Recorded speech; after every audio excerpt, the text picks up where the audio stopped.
तो तुम लोगों ने सुना ही होगा, जिसका काम उसी को साझे। ढोली तारो ढोल बाजे। वेल सही बताऊं तो आज के टाइम में ये सिचुएशन बहुत सही राइम करता है सोनी पिक्चर्स के साथ। और ऐसा मैं क्यों कह रहा हूँ वो मैं तुम्हें वीडियो में आगे बताऊंगा। तो लास्ट वीक सोनी पिक्चर्स की तरफ से क्रेवन दी हंटर मूवी रिलीज हुई थी एंड इसी मूवी के रिलीज होने के बाद से ये कंफर्म कर दिया गया है कि ये आखिरी मूवी थी सोनी के स्पाइडरमैन विलन यूनिवर्स से। लेकिन सवाल ये है कि इस यूनिवर्स को बंद करने का नौबत क्यों आया।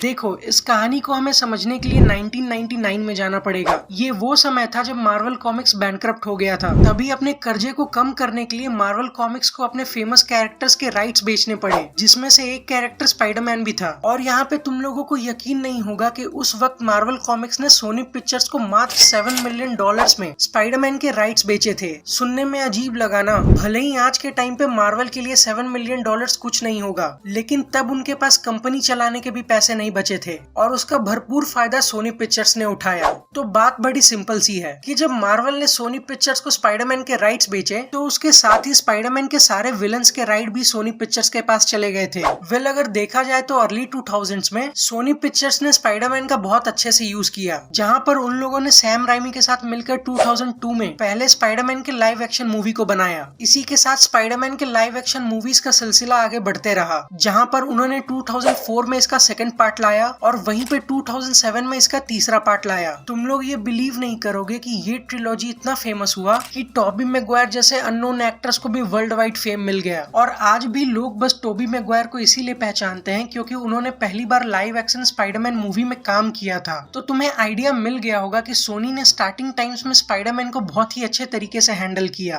बट लोगों का मानना है कि चीजें तब बिगड़ने लगी जब स्पाइडरमैन 3 पे काम किया जा रहा था। एंड मैं यहाँ पे टोबी मैगवायर के स्पाइडरमैन की बात कर रहा हूँ। तो 2007 में ऐसा मानना था कि सोनी पिक्चर्स चाहता था कि स्पाइडरमैन 3 मूवी में सिनिस्टर 6 दिखे। और जिन लोगों को नहीं पता मैं उनको थोड़ा आइडिया दे दूं कि सिनिस्टर 6 एक ग्रुप है जहां पर स्पाइडरमैन के 6 मेन विलन टीम अप करते हैं स्पाइडरमैन के अगेंस्ट फाइट करने के लिए। और सोनी चाहता था कि इसी सिनिस्टर 6 को स्पाइडरमैन 3 के लिए लाया जाए, बट सैम राइमी इसके लिए तैयार नहीं थे। लेकिन जैसे तैसे उन्होंने इस मूवी के लिए 3 विलन को फाइनल कर लिया, जो कि मैं बता दूं कि उनके चॉइस नहीं थे, बट प्रोडक्शन हाउस के सामने उनको घुटने टेकने पड़े। और आगे चलकर इसका सीधा इफेक्ट बॉक्स ऑफिस नंबर्स पे भी दिखा। और कहीं न कहीं ये मूवी अपने बाकी दोनों पार्ट्स की तरह लेजेंडरी नहीं बन पाई, लेकिन फिर भी सोनी पिक्चर्स और सैम राइमी फिर से रेडी हुए इसके 4th पार्ट के लिए। बट सोनी अपने जिद पे अड़ा रहा, इसलिए उन्होंने बेहतर समझा कि इस प्रोजेक्ट को छोड़ दिया जाए। और ये वही टाइम था जहां पर हम लोगों में से बहुतों का चाइल्डहुड खत्म होता है, क्योंकि इसके बाद सोनी ने डायरेक्ट डिसाइड किया कि वो स्पाइडरमैन फ्रेंचाइज को रिबूट कर देंगे। और इस चीज के लिए उन्होंने एक नए एक्टर को भी कास्ट कर लिया था, जिसको तब तो बहुत हेट मिला, लेकिन आज के टाइम में वो बहुतों का फेवरेट स्पाइडरमैन भी है। मैं यहाँ पे बात कर रहा हूँ एंड्रयू गारफील्ड की, जिन्हें की 2012 में दी अमेजिंग स्पाइडरमैन के लिए कास्ट किया गया था। लेकिन वो कहते हैं ना कि वक्त हमेशा आपके साथ नहीं होता,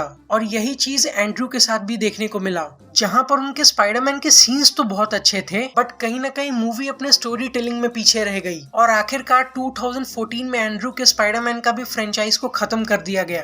भले ही आज के टाइम में हम द अमेजिंग स्पाइडरमैन 2 के एंडिंग को बहुत ही परफेक्ट एंडिंग मानते हो, लेकिन तब लोगों का ऐसा मानना नहीं था। और सच बताओ तो इन मूवीज के फेलियर में भी सोनी का बहुत बड़ा हाथ था, क्योंकि जो मैं स्टार्टिंग से सिनिस्टर 6 बोलते जा रहा हूँ, वो आखिरकार उन्होंने दी अमेजिंग स्पाइडरमैन 2 में हिंट दिया। बट ये सिनिस्टर 6 का ऑब्सेशन सोनी को तब तक बर्बाद कर चुका था, और तब से लेकर आज तक सोनी अपने गलतियों से नहीं सीख रहा है। वो तो भला हो एमसीयू का कि उन्होंने वक्त रहते ये चीज को देख लिया और समहाउ सोनी को कन्विंस किया कि दोनों मिलकर एक नए स्पाइडरमैन पे काम करें। और इसी डील के चलते जेंजी को उनका फेवरेट स्पाइडरमैन देखने को मिला। वेल यहाँ पे तुम में से बहुत लोगों को पता होगा कि मैं किसकी बात कर रहा हूँ। तो 2016 में जेंडेया के बॉयफ्रेंड अपना पहला अपीयरेंस देते हैं एमसीयू के मूवी में, यानी हमारे टॉम हॉलैंड का स्पाइडरमैन पहली बार दिखता है सिविल वॉर मूवी में। और सिविल वॉर के इस अपीयरेंस के बाद टॉम हॉलैंड को मिलता है उनका सोलो प्रोजेक्ट, यानी स्पाइडरमैन होमकमिंग, जो कि अगेन सोनी और एमसीयू के बीच में कोलैब था। और इसी टाइम पीरियड पे सोनी कुछ अपना भी बना रहा था, जिसको आज हम लोग सोनी स्पाइडरमैन विलन यूनिवर्स से जानते हैं। तो तकरीबन 7 साल बाद सोनी अपना कुछ नया स्पाइडरमैन रिलेटेड लाने वाला था। जिसका स्टार्ट होता है 2018 के वेनम मूवी से। तो एक तरफ तो सोनी एमसीयू के साथ मिलकर एक नए स्पाइडरमैन पे काम कर रहा था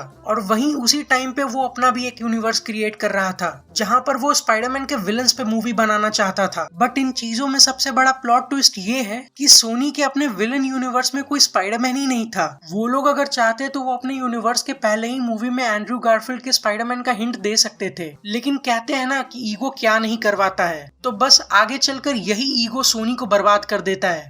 उन्होंने वेनम मूवी से अपने यूनिवर्स का स्टार्ट तो अच्छा किया था, लेकिन जो हमेशा दिखता है वो होता नहीं है।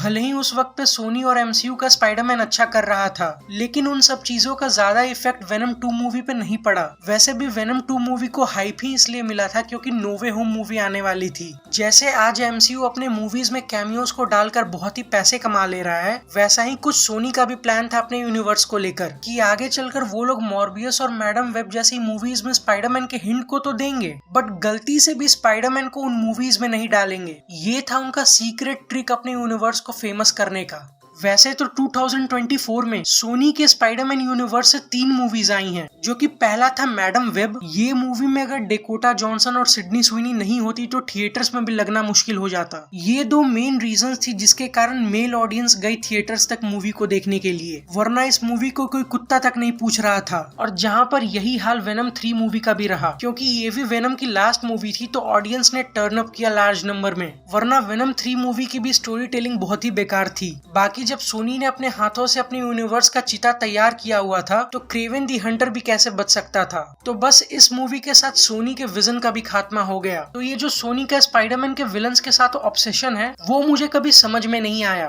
कॉमिक्स में अगर तुम पढ़ने जाओगे तो स्पाइडरमैन के विलन्स बहुत ही खतरनाक होते हैं और यहाँ पे लाइव एक्शन मूवीज में सोनी ने उनको बर्बाद करके छोड़ दिया। भाई लोग स्पाइडरमैन के मेन विलन्स को ये लोग अपने मूवीज में एंटी हीरो बना रहे हैं। वो तो वेनम मूवी के सक्सेस ने इन लोगों को गलत आइडिया दे दिया, वरना भाई सोनी को तो अपने स्पाइडरवर्स मूवीज पे कंसंट्रेट करना चाहिए था। और सबके बस की बात नहीं है कि वो एमसीयू के सक्सेस को रिपीट करें, और जो लोग ऐसा कर भी रहे हैं वो लोग बुरी तरह फेल हो रहे हैं। बाकी यार एज अ स्पाइडरमैन फैन मैं होप करता हूँ कि सोनी अपने पैरों पे दोबारा खड़ा हो जाए और उम्मीद है कि वो लोग फ्यूचर में अच्छे स्पाइडरमैन प्रोजेक्ट्स पे काम करें। वैसे क्या तुम्हें भी लगता है कि सोनी अपने विलन्स के यूनिवर्स को दोबारा बिल्ड कर पाएगा? मुझे इस टॉपिक पे अपने थॉट्स कमेंट में बताना। तो इसके साथ वीडियो को लाइक और चैनल को सब्सक्राइब भी कर देना। तब तक के लिए मिलते हैं नेक्स्ट वीडियो में। Oh, and in case I don't see you, good afternoon, good evening, and good night.